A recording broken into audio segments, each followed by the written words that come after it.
சர்க்கரை நோய் வந்து இயற்கையான முறையில் எப்படி நம்ம கட்டுப்படுத்தலாம்? நம்ம கிட்ட எந்த மாதிரியான பொருட்கள் இருக்குங்க? சுகர் இருக்கிறவங்களுக்கு நல்லா தெரியுமா என்ன சாப்பிட்டா நம்மளுக்கு சுகர் அதிகமாகுது, உடம்பு தன்மை மாறுதுங்கிறது கண்டிப்பாக நம்மளை விட அவங்களுக்கு தெரியும். அதனால அந்த மாற்றங்கள் பண்ணுறது அவங்களே பண்ணிக்குவாங்க. நேற்று அசைவம் சாப்பிட்டா இன்னைக்கு சுகர் ஏறிச்சு, நல்ல கிடினஸாக இருக்குது.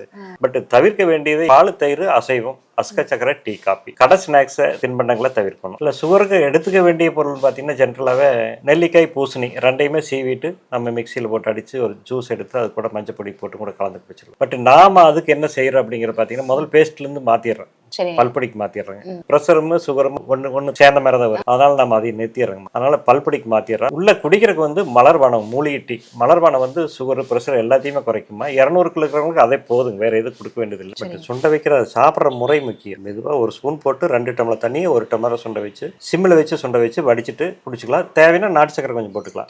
பட் அந்த எக்ஸ்ட்ராட்லேயே திரும்ப தண்ணி ஊற்றி வச்சு ஈவினிங் ஒரு டைம் குடிச்சிக்கலாம். நண்பர் ஒருத்தர் என்னன்னு ஊற்றி பிளாஸ்க்லேயே வச்சுட்டு கொண்டு போயிடுறாரு. அவன் சுத்தமாக சுகர் ரெடி ஆகிட்டாரு. பட் இருந்தாலும் மலர்பானத்தை சாப்பிட்டுருக்காரு. நைட் படுக்கிற போதுங்கம்மா ஹேர் ஆயில நல்ல உச்சந்தலைக்கும் பின்பக்க தலைக்கும் நல்லா சூடு வரைக்கும் தேய்ச்சிட்டோம்னா ஹீட்டு குறையுமா. ஹீட்டு குறையிற போது என்னாச்சுன்னா சுகர் குறையிறதுக்கான வாய்ப்பு அதிகம். அதனால நம்ம ஹேர் ஆயில வந்து நைட் யூஸ் பண்ணிக்கலாம். இரவுங்க படுக்கிற போது நம்ம கடுக்காய் ஜூஸ் எடுத்துக்கலாங்க. குமரி கடுக்காய் பானம் எடுத்துக்கலாம். மலச்சிக்கல் எல்லாம் போயிரு. உடம்புல பெருங்குடல் பகுதி, சிறுகுடல் பகுதிக்குள்ள கழிவுகள் எல்லாம் வெளியேறிடுமா. ஏன்னா கழிவினுடைய தேக்கத்தை நோயை அதிகப்படுத்துறதுக்கான வாய்ப்பு அதிகமாகும். அப்புறம் ஹீட்டை குறைக்குங்க.